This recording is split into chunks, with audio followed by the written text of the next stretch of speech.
Hello, my name is Joseph Irsheta. I have a MS in pharmacogenomics, and I'm currently a DRPH student at Johns Hopkins School of Public Health in the Environmental Health and Engineering Department. I am Mexican American.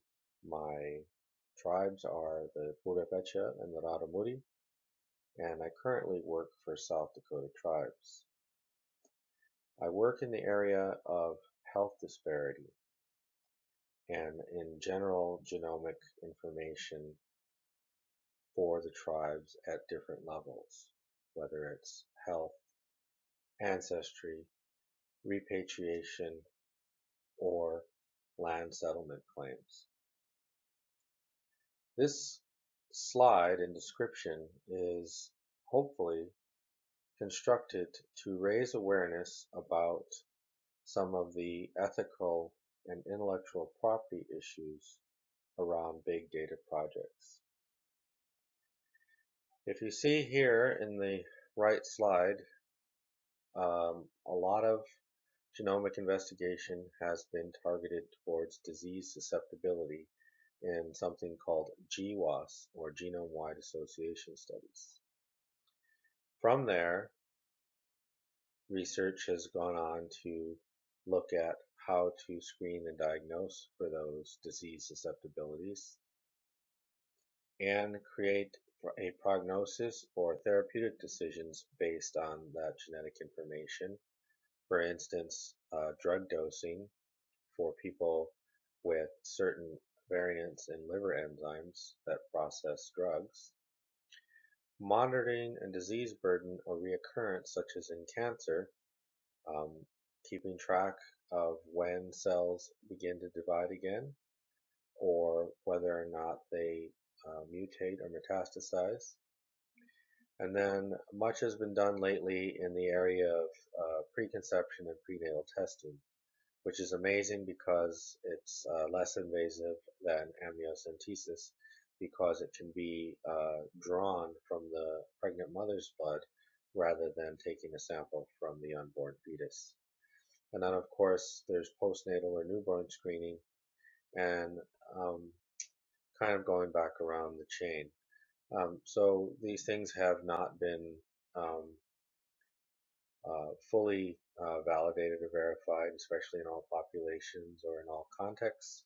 But that's what we are working towards with the idea of precision medicine. Genomics, unfortunately, has kind of left us with more questions than we originally asked because um, the predictability of genomics is lacking. And as we learned more about genomics, a lot of that has to do with the regulatory environment of all the products that come after. So you see in the next slide, um, there are other omics, the transcriptomics, which is the RNA translation of the genetic code, and that is also susceptible to modification during and after it's synthesized. And then that turns into proteins, which is proteomics. And those proteins are shaped differently and sometimes have multiple functions and get degraded at different rates. There's lipidomics, and particularly in Native Americans, because of some unique evolutionary history in the Americas, lipids have taken on new and different roles, um, and how those function with other systems in terms of cardiovascular health and other kinds of health outcomes. That's a very interesting topic area. Then we have elemental omics, which has to do with not only nutritious or nutritive um, elements such as vitamins and minerals, but also into toxic exposures of heavy metals.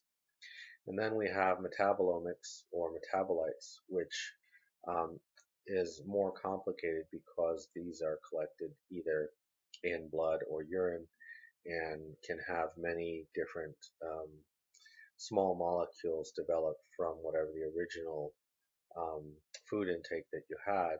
But where it has its advantages is that it gives you clues about all the other processes that led to the metabolites. So different people and different ethnic groups might favor one set of metabolites from an exposure or from a dietary intake compared to other ones. And those metabolic products or metabolic profiles can give you very good clues of where in the previous chain of translation you can look for variation and possible mechanisms of intervention. So, as I said earlier, precision data is a big data project, and what you usually think of as big data projects are something that are in the public realm. The first instance being insurance actuarials. That's big data that a lot of insurance companies collect and share to price their premiums. But that has grown into other areas, such as, of course, you know, the Nielsen ratings and watching your TV habits. And then on the internet, looking at your purchasing habits and your social media habits, um, what kinds of things you'd like to store in the cloud and how you use them, how long you're on the internet, and how long you're on the telephone, and then how much time you spend in each of those different media um, devices. And more and more people are looking at electronic medical records and education records and other social demographics like housing and education to see if there's any trends in health. Um, and so that's where um, all of us, which is a precision medicine initiative, collecting genomics and other omics paired with this big data and the cancer moonshot come in. Now, they differ slightly in that the cancer moonshots um, can be argued emotionally to participants because hardly anyone would um, argue in favor of cancer. Most people want to save their family members from cancer and are looking for immediate cures or at least to help out the future generations for cures. And you can argue that the ethics there are a little bit skewed towards benefit because the cancer cells themselves, once they leave your body, are no longer your property, and there's no privacy issues and no intellectual property issues because the cancer is no longer you. It's undergone several mutations and whatnot. Um, but it's a little bit different when you look at the All of Us project because, um, especially with minority communities, there's been a history of distrust and a history of research harms, and collecting this new data for all of us um, sometimes uh, is acknowledged by these minority communities that people didn't care, we weren't asked to participate before. And then if you want to pair it with this other data that you see in the big data, a lot of that previous evidence doesn't exist because the interest and the funding didn't exist to collect the corroborating data um, to pair with the omics data. And minorities are pretty astute and are able to recognize that. Um, Also, that there is a continuing distrust in terms of uh, who will see the data, who will access the data, how will the data be used, will it be used to make a profit, and if it is used to make a profit, how much of that benefit is going to go to the minority communities that provided that material. And I can see that in the current administration, um, the way things have been handled with the EPA and other public safety regulations and being deregulated, that people would actually mistrust all of us even more. So that brings us to Gina here. This was passed in 2010, and Gina is quickly being outdated in terms of its protections because the technology and the types of data and ways around some of those processes is developed so quickly that Gina needs to be updated. But um, again, in this current administrative environment, it's less likely that Gina is going to be modified for more protections. If some of you have been following, last year, um, a lot of companies made the offer to their employees to get extra benefits from insurance or from in-house healthcare, that they would have to provide their DNA, which is highly questionable in terms of ethics. Also, private companies are collecting DNA and claiming the data and intellectual property over that material. Now, most recently with the Baltimore Ravens, you might have heard that story where they were going to give out free genetic tests to all the audience members for the football game, but since most of them were going to be people of color, and because the contract said that all the data and DNA would become property of the company, they pulled that promotion rather quickly.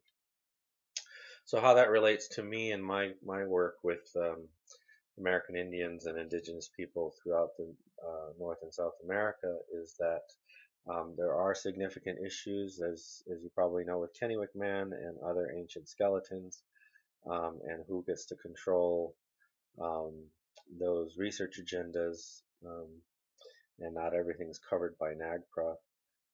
Also, um, as you saw with the Dakota Access fight last year in 2017, um, I'm sorry, 2016, that even with an abundance of proof and an abundance of social protest, um, those cases are still lost because it's someone else defining what is of economic benefit and what is of social harm. So the reason why, and again, minorities are very astute, is that most of this information collected so far has been in Europeans, and a lot of new information, um,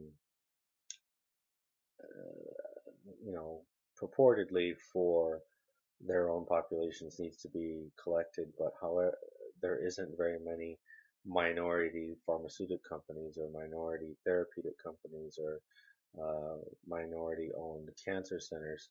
And so, who the ultimate benefit will come from this technology and the products from this technology is at question, especially in the context of those with isolated histories. And so, in the modern day, you can think of the Amish or the Hutterites, who have been about isolated for about 200 to 300 years.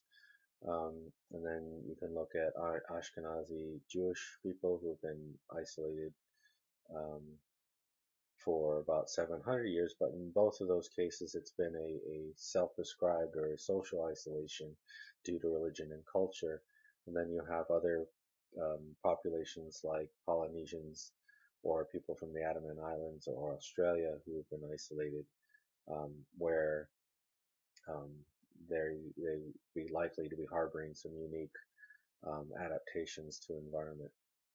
And included in that is Native Americans who've been separated from the rest of the world for um, approximately 20 to 30,000 years, and started with a very small population and burgeoned into the New World or North and South America, and likely to have not only adaptations to a new environment, but adaptations due to starting from a bottleneck.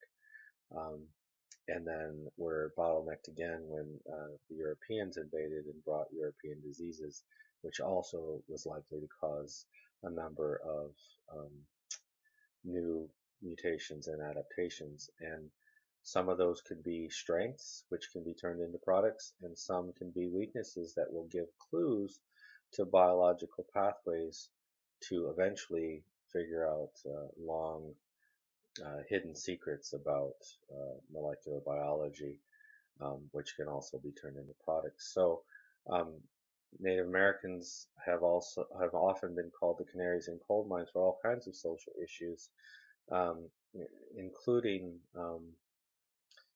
health benefits or environmental benefits for the wider populace, such as better water safety and contamination regulations because indigenous people live off of um, water resources like fish and other food sources um, for deer. And so all of those fights that Native Americans have had actually benefit the greater populace because everybody's water is improved and everybody's land is safer, everybody's air is safer. Um, and in this case, these ethical issues that come up over um, who owns the data and who will benefit from the data um, is increasingly being asked by other minority communities. If those are problems or concerns for Native Americans, then why aren't they also concerns for African Americans or East Asian Americans or um, people with Mendelian diseases like brittle bone disease? There are a lot of the similar issues of um, ownership and privacy and benefit that can be applied to other groups, but that it's being led by these questions from American Indian and Alaska Native groups because they have a nation of sovereignty, sovereign immunity. And so I think these questions are big questions, they're unanswered questions. A lot of this, in terms of intellectual property around the world, is still unanswered. It's kind of the Wild West, and even though that most Western countries um, have agreed not to patent genes, Canada is still allowed to patent genes. India, China, and Mexico have nationalized their human genomes. And so this question of who owns what and how that data is protected is still kind of an open question. So I hope that I've made my case and that you see it clearly. Please leave your comments in the comment section below. Thank you.